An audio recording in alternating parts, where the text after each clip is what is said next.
नमस्कार, स्वागत है आपका देवभूमि समाचार में। मैं हूं आपके साथ योगेश पांडे। बुलेटिन का आगाज करेंगे बड़ी खबर के साथ। पूर्व आईएएस रामविलास यादव की पत्नी को हाईकोर्ट से राहत नहीं मिली है। आय से अधिक संपत्ति मामले में बचने के लिए हाईकोर्ट पहुंची थी पूर्व आईएएस की पत्नी। विजिलेंस ने भी जांच के लिए आईएएस की पत्नी को नोटिस भेजा है। तो विजिलेंस ने भी नोटिस भेजा है आईएएस की पत्नी को जांच के लिए। जांच में सहयोग न देने के लिए जल्द हो सकती है आईएएस अधिकारी की पत्नी की भी गिरफ्तारी। गिरफ्तारी से बचने के लिए हाईकोर्ट में लगाई थी अग्रिम जमानत याचिका। पूर्व आईएएस अधिकारी ने सभी मामलों में अपनी पत्नी को जानकारी होने की बात कही थी।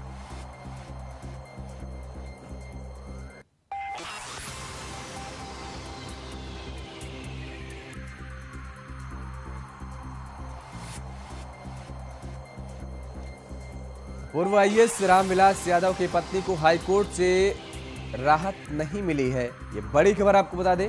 आय से अधिक संपत्ति मामले में बचने के लिए हाईकोर्ट का रुख किया था पूर्व आईएएस की पत्नी ने, जहां पर उनको राहत नहीं मिली है। विजिलेंस ने भी जांच के लिए आईएएस की पत्नी को नोटिस भेजा है।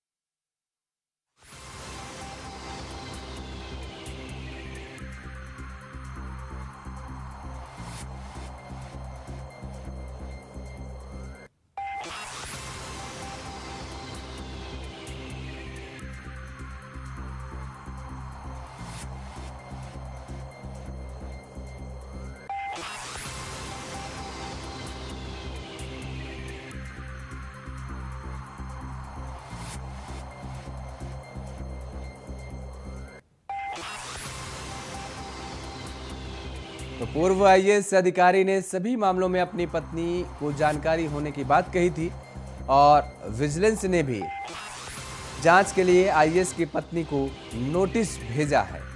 जांच में सहयोग न देने के लिए आईएएस अधिकारी की पत्नी की जल्द गिरफ्तारी भी हो सकती है। गिरफ्तारी से बचने के लिए हाईकोर्ट में अग्रिम जमानत याचिका लगाई थी पूर्व आईएएस रामविलास यादव की पत्नी ने। पूर्व आईएएस अधिकारी ने सभी मामलों में अपनी पत्नी को जानकारी होने की बात कही थी, जिसके बाद आपको बता दें कि पूर्व आईएएस की पत्नी की भी गिरफ्तारी के जो चांसेस हैं वो लगातार बढ़ते नजर आ रहे हैं। और इसी खबर पर ज्यादा जानकारी के साथ हमारे साथ फोन लाइन पर अभय कतुरा हमारे सहयोगी फोन लाइन पर बने हुए हैं। अभय, जिस तरीके से पूर्व आईएएस की पत्नी ने हाईकोर्ट का रुख जरूर किया था, लेकिन वहां से उनको राहत मिलती नजर नहीं आई है, और क्या माना जाए कि उनकी भी गिरफ्तारी जल्द से जल्द, या ये कहा जाए कि कभी भी हो सकती है? बिल्कुल, विजिलेंस अपनी तैयारी यहाँ पर कर चुका है और पूर्व आईएएस के खिलाफ जो उसका जांच का जो शिकंजा है वो और कस्तावा भी नजर आ रहा है, क्योंकि जिस प्रकार से पूर्व आईएएस से जो सवाल जवाब यहाँ पर पूछे गए थे आय से अधिक संपत्ति के मामले पर, उस पर ज्यादातर सवालों का जवाब पूर्व आईएएस की तरफ से अपनी पत्नी के नाम पर यहाँ पर दिया गया था। और उन्होंने साफ तौर पर अपने जो बयान यहाँ पर दर्ज किए थे उनमें उन्होंने कहा था कि इन सब चीजों की जानकारी उनसे ज्यादा उनकी पत्नी को है। तो ऐसे में विजिलेंस की तरफ से पूर्व आईएएस की जो पत्नी है कुसुम रामविलास यादव, उनको भी यहाँ पर जांच में सहयोग के लिए जवाब दाखिल करने के लिए यहाँ पर नोटिस भेजे गए थे, लेकिन उनकी तरफ से कोई कह सकता है कि सहयोग विजिलेंस को यहाँ पर जांच में नहीं दिया गया था। और अब जब विजिलेंस उनकी गिरफ्तारी की तैयारी यहाँ पर कर रहा, तो उस गिरफ्तारी से बचने के लिए उनकी तरफ से हाईकोर्ट में एक अग्रिम जमानत याचिका दायर की गई थी, जिसमें हाईकोर्ट की तरफ से भी कोई राहत यहाँ पर नहीं मिल पाई है। जैसे मैं कह सकता है कि जल्द ही विजिलेंस की तरफ से पूर्व आईएएस की पत्नी को यहाँ पर गिरफ्तार किया जा सकता है, क्योंकि उनकी तरफ से ना तो सहयोग यहाँ पर किया जा रहा है जांच का, ना ही अपने बयान दर्ज यहाँ पर कराए जा रहे हैं। जी बिल्कुल, अभय आप हमारे साथ बने रहिए, आपका रुख करेंगे। और आय से अधिक संपत्ति मामले में बचने के लिए हाईकोर्ट का रुख किया था पूर्व आईएएस की पत्नी ने, लेकिन उन्हें राहत नहीं मिली है। और अब रुख करेंगे, मुख्यमंत्री पुष्कर सिंह धामी महाराणा प्रताप स्पोर्ट्स कॉलेज रायपुर पहुंचे हैं, जहां पर सीएम धामी हरेला पर्व कार्यक्रम में शामिल हुए हैं। सीएम ने वृक्षारोपण के हरेला पर्व की शुरुआत कर दी है। बता दें कि आज से अगले 1 महीने तक हरेला पर्व प्रदेश भर में मनाया जाएगा। तो महाराणा प्रताप स्पोर्ट्स कॉलेज पहुंच चुके हैं मुख्यमंत्री पुष्कर सिंह धामी। वहीं सीएम ने हरेला पर्व की शुरुआत की है। से आंगन हरा, मां धरती का सजाएंगे, अब के हरेला साथियों कुछ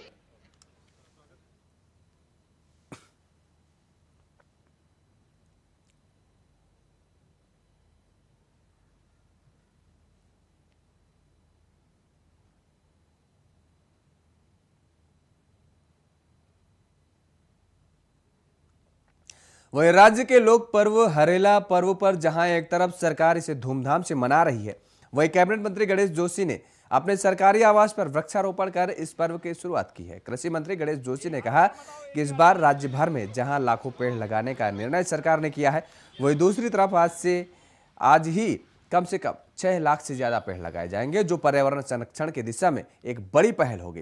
कृषि मंत्री जोशी ने कहा है कि इस हरेला पर्व में आम लोगों की भी सहभागिता बढ़ सके, इस दिशा में लोगों को भी हरेला पर्व मनाने के लिए प्रेरित किया जा रहा है और कोशिश की जा रही है कि इस बार कम से कम हर व्यक्ति एक पेड़ जरूर लगाए।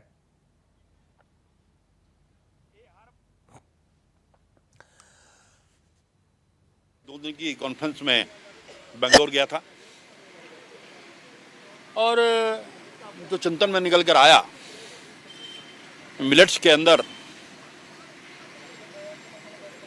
हम बहुत कुछ कर सकते हैं, हॉर्टिकल्चर के अंदर बहुत कुछ कर सकते हैं और हमें पूरी इकोनॉमी को इसके माध्यम से हम अपनी ठीक कर सकते हैं। कई लोगों ने डेनमार्क, जर्मनी जैसे लोगों ने हमसे मिलेट्स के लिए संपर्क किया है। अभी मैं एक डेलीगेशन लेकर जर्मनी या स्विट्जरलैंड वगैरह जा रहा हूँ और हम इसे एक मिशन के रूप में ले रहे हैं। देश के प्रधानमंत्री मोदी जी ने वर्ष 2023 को मिलेट मिशन के रूप में लिया है, क्योंकि आज जो मिलेट्स है या तो गरीब की थाली में होता है या अमीर।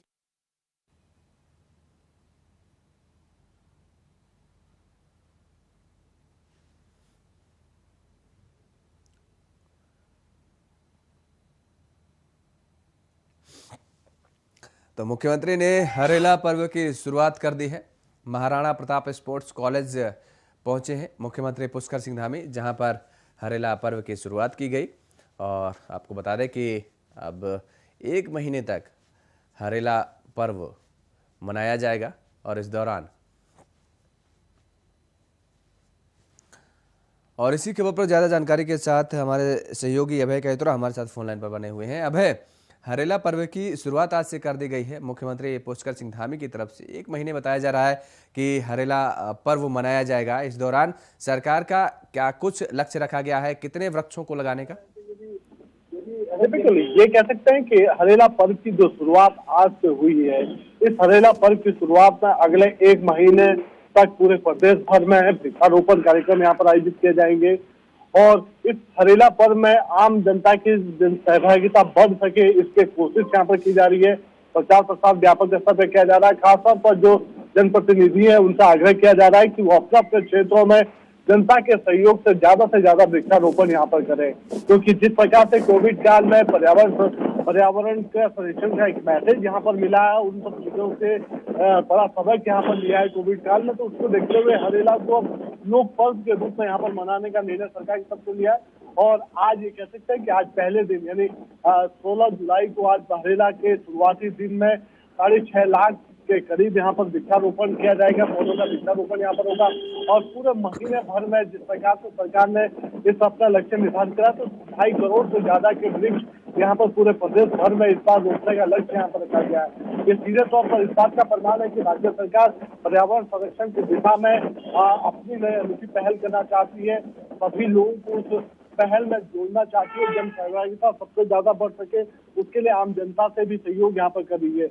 उधर से सरकार की मदद के लिए कह सकते हैं कि बीजेपी का जो प्रदेश संगठन है वो अपने स्तर पर एक कार्यक्रम यहाँ पर संचालित कर रहा है, जिसमें हर बूथ पर कम से कम 20 पौधे लगाने का लक्ष्य यहाँ पर पार्टी कार्यकर्ताओं को दिया गया है। पूरे प्रदेश भर में 11,000 से ज्यादा पोलिंग बूथ यहाँ पर होते हैं। ऐसे में अंदाजा लगाया जा सकता है कि बीजेपी संगठन सरकार के उन सभी लक्ष्यों को पाने के लिए आम जनता की सहभागिता बढ़ाने की कोशिश यहाँ पर कर रहा है और हरेला पर्व के जरिए एक तरह का मैसेज देने का काम सरकार की तरफ से भी किया जा रहा है। अब देखना यह होगा कि सरकार की तरफ से जिस प्रकार से इस हरेला पर्व का प्रचार प्रसार यहाँ पर किया गया है, वृक्षारोपण का जो संदेश यहाँ पर दिया जा रहा है, उस पर रोपे गए वृक्षारोपण का समर्थन किस प्रकार से होता है, उनका संरक्षण कैसे किया जा सकता है, ये आने वाले दिन में पता चल पाएगा। जी अभय, बिल्कुल मंत्री गणेश जोशी ने भी अपने आवास पर पौधरोपण किया है और सबसे बड़ी बात यह है कि उन्होंने कहा है कि लोगों से अपील की जा रही है, लोगों को प्रोत्साहित किया जा रहा है कि हर व्यक्ति कम से कम एक पौधा लगाए। सबसे बड़ी बात यह है कि पौधे लगाए तो जाते हैं, उनके संरक्षण के लिए सरकार की तरफ से क्या कुछ दिशा निर्देश दिए गए हैं या क्या कुछ तैयारियां की गई हैं?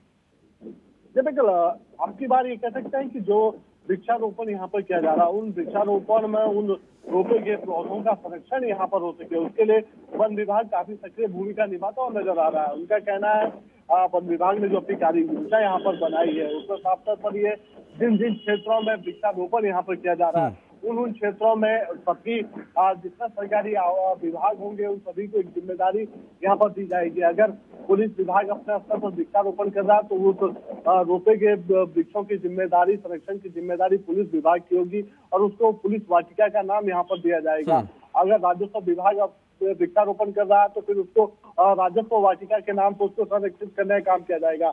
यानी जो व्यक्ति पौधा लगाएगा उस व्यक्ति की जिम्मेदारी है कि उस पौधे का संरक्षण भी उसी व्यक्ति के द्वारा वहां पर किया जाएगा, ताकि सिर्फ लगाने के मामले में इसी ना करने के बजाय बल्कि पर्यावरण संरक्षण का असल उद्देश्य पूरा यहाँ पर प्राप्त किया जा सके।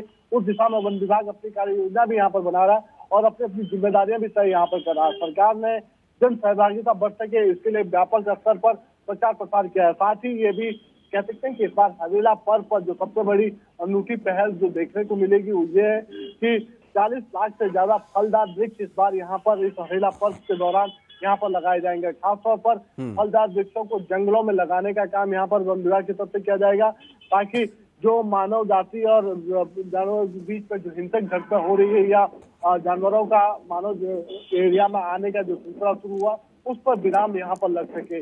अगर उनको जंगलों में ही फलदार वृक्ष लगाए जाते हैं तो फिर उसके दोहरे लाभ यहाँ पर देखने को मिलेंगे। अब देखना है कि योजनाएं बनाई जा चुकी है, उन पर किस प्रकार से सरकार इम्प्लीमेंट कर पाती है। बिल्कुल, चलिए अभय आप हमारे साथ बने रहिए, रुक करेंगे आपका। तो सरकार की अपील, सभी लोग एक पौधा जरूर लगाएं। वहीं उत्तराखंड के शिक्षा विभाग ने नए सत्र से नई शिक्षा नीति को लागू कर दिया है। उत्तराखंड के प्री प्राइमरी स्कूल में नई शिक्षा नीति लागू हो चुकी है।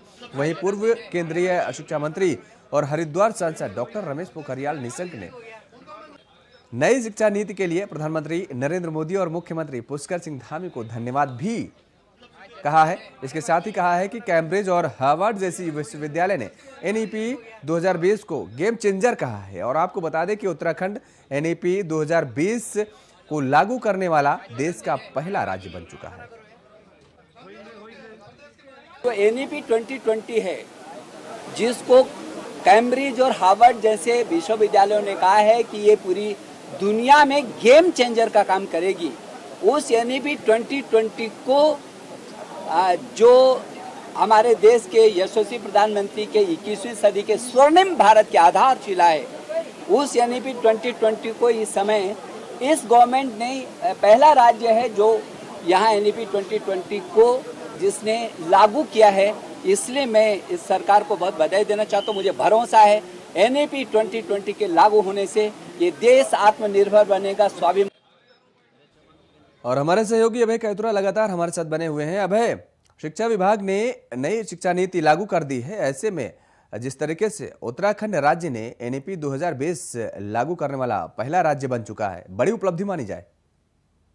बिल्कुल, उत्तराखंड राज्य एक ये कह सकते हैं कि अन्य राज्यों के लिए नया प्रेरणा स्रोत बनने वाला है, क्योंकि राज्य की तरफ से जो नई शिक्षा नीति यहाँ पर लागू की गई है वो देश भर में अब तक किसी और राज्य में लागू नहीं हो पाई है। जिस नई शिक्षा नीति को लेकर ये कह सकते हैं कि केंद्र सरकार और राज्य सरकार बड़े बड़े दावे कर रही है, उस नई शिक्षा नीति को यहाँ पर उत्तराखंड सरकार की तरफ से लागू कर दिया गया है। और जानकारों के माने, विशेषज्ञों के अनुसार जिस प्रकार से नई शिक्षा नीति को लेकर कहा गया, तो उसमें इस नई शिक्षा नीति को बड़ा गेम चेंजर कहा गया। आने वाले दिनों में इसके सकारात्मक परिणाम भी देखने को मिलेंगे। ये कह सकते हैं कि जिस प्रकार से नई शिक्षा नीति में बदलाव यहाँ पर किए गए हैं, खासतौर पर बेसिक जो एजुकेशन है उस बेसिक एजुकेशन को बदलने का काम यहाँ पर किया गया, तो उसमें साफ तौर पर कह सकते हैं कि उत्तराखंड में आने वाले दिनों में बड़े बदलाव यहाँ पर देखने को मिलेंगे। और नई शिक्षा नीति के जो परिणाम होंगे उसके तहत उत्तराखंड में जो शिक्षा का जो स्तर होगा और वो गुणवत्ता वाला शिक्षा स्तर यहाँ पर माना जाएगा। जी बिल्कुल, चलिए बहुत बहुत शुक्रिया तमाम सारी जानकारी देने के लिए अभय।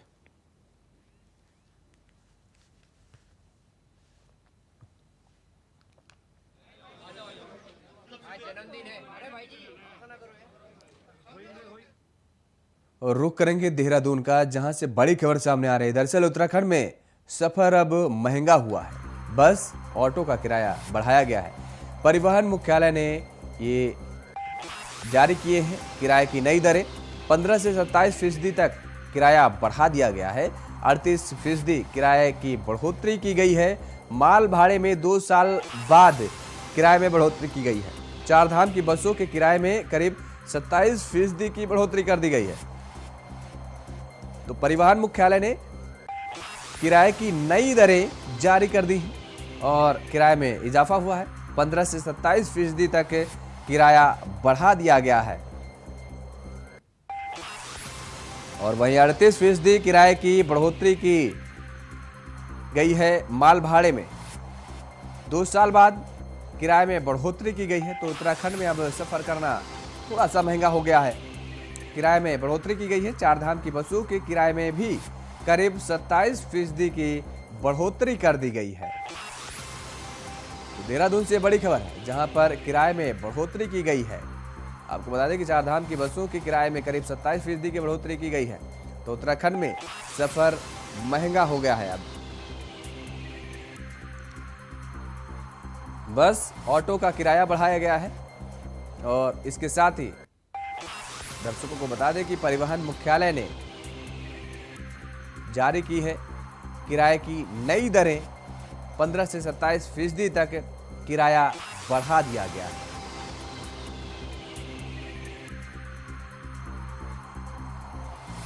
वहीं 38% किराए की बढ़ोतरी की गई है माल भाड़े में भी, जबकि 2 साल बाद ये किराए में बढ़ोतरी की गई है।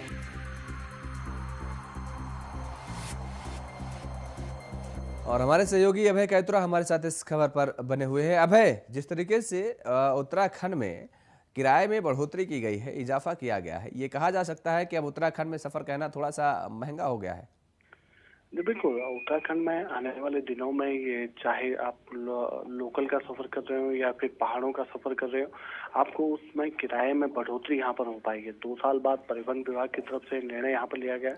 उस बैठक में जो प्रस्ताव यहाँ पर दिए गए थे, उन बैठक प्रस्ताव में इस बार 27 से 38% तक की किराए में बढ़ोतरी यहाँ पर की गई है, क्योंकि पिछले 2 सालों में कोरोना के चलते विभाग के इन सभी किराए बढ़ोतरी के प्रस्तावों को लंबित यहाँ पर रखा गया था। लेकिन आज परिवहन विभाग की बोर्ड बैठक में उन सभी निर्णयों पर यहाँ पर मंजूरी यहाँ पर मिल पाई है। सबसे बड़ी बात ये कह सकते हैं कि 27 लगभग 38% तक बढ़ोतरी हो पाई, यानी चाहे रोडवेज का सफर हो या थ्री व्हीलर का सफर हो, जो स्थानीय स्तर पर किए जाते हैं ऑटो विक्रमों के सफर, वो सभी यहाँ पर महंगे हो गए और जनता को बढ़े हुए किराए के साथ यहाँ पर इस सफर को यहाँ पर करना होगा। इसके अलावा भी कह सकते हैं कि अभी तक जो चारधाम यात्रा चल रही थी, उसमें जो अभी तक का जो किराया था, उस किराए पर उतना असर देखने को नहीं मिला। लेकिन अब नए किराए बढ़ोतरी के साथ साथ में कह सकते हैं कि जो यात्रा होगी और महंगी होती हुई नजर आएगी। जी बिल्कुल अभय, लेकिन इस दौरान अगर ट्रांसपोर्टरों का जिक्र करें तो उनकी क्या कुछ प्रतिक्रियाएं सामने आई हैं?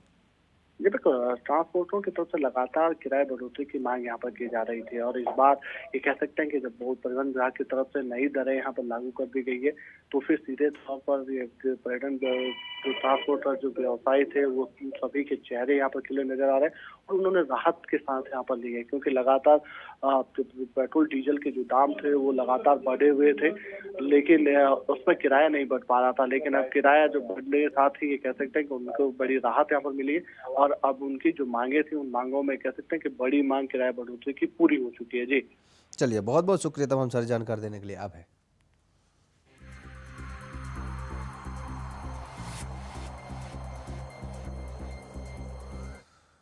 और उधर ऊधम सिंह नगर के सितारगंज तहसील में जिलाधिकारी के नाम से फर्जी फोन डीपी लगाने का मामला सामने आ गया है। इस फर्जीवाड़े में सितारगंज के तहसीलदार जगमोहन त्रिपाठी को ही जाल में फंसाया जा रहा था। बता दें कि तहसीलदार के पास जिलाधिकारी के नाम से एक संदेश आया। नंबर की जांच करने पर डीएम युगल किशोर पंत की डीपी लगी थी, लेकिन उन्होंने संदेह होने पर समय पर ही जिलाधिकारी से बात कर स्थिति स्पष्ट कर ली। जिसके बाद तहसीलदार जगमोहन त्रिपाठी ने सितारगंज थाने को मामले की लिखित तहरीर भेजी है। 7:20 में एक मोबाइल नंबर 8660204132 से एक मैसेज आता है।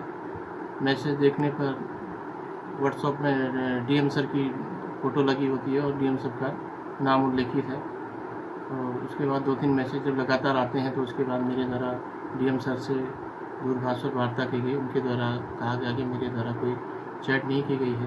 उसके उपरांत मैंने थाना कोतवाली में एक सूचना प्रस्तुत की गई है और आम जनमानस से भी मेरा निवेदन है कि वो साइबर ठगों के चक्कर में ना पड़े एवं कहीं से कोई सूचना साइबर ठगों द्वारा कोई ठगी की जाती है तो स्थानीय। राष्ट्रपति चुनाव को लेकर बीजेपी ने अपने सभी विधायकों को देहरादून बुला लिया है। प्रदेश अध्यक्ष मदन कौशिक ने कहा है कि पार्टी के सभी विधायक आज शाम तक देहरादून पहुंचेंगे। आज शाम एक महत्वपूर्ण बैठक आयोजित की जाएगी, फिर अगले दिन भी बीजेपी विधायकों की बैठक होगी। बीजेपी का उद्देश्य है कि राष्ट्रपति चुनाव में सभी विधायक वोट करें, कोई भी विधायक वोट करने से वंचित न रहे।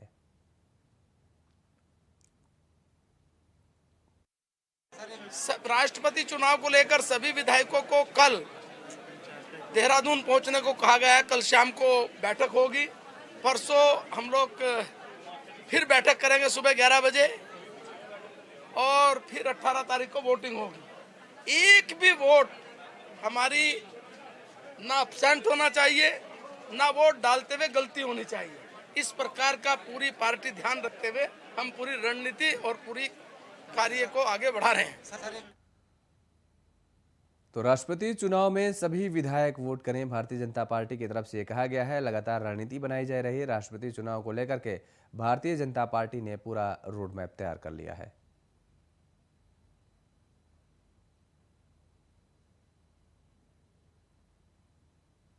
तो बीजेपी विधायकों की बड़ी बैठक भी होगी। राष्ट्रपति चुनाव में सभी विधायक वोट करें, भारतीय जनता पार्टी की तरफ से ये कहा गया है। राष्ट्रपति चुनाव को लेकर के भारतीय जनता पार्टी ने पूरी रणनीति तैयार कर ली है और सभी विधायकों को देहरादून बुलाया गया है। इस दौरान चुनाव से पहले बैठक भी की जाएगी और उसके बाद ये कहा जा रहा है कि सभी विधायक वोट करेंगे, एक भी वोट बर्बाद न होने पाए। और ऐसे में भारतीय जनता पार्टी की तरफ से बैठक भी बुलाई गई है। सभी विधायकों के साथ बैठक की जाएगी और सभी विधायकों को देहरादून बुला लिया गया है।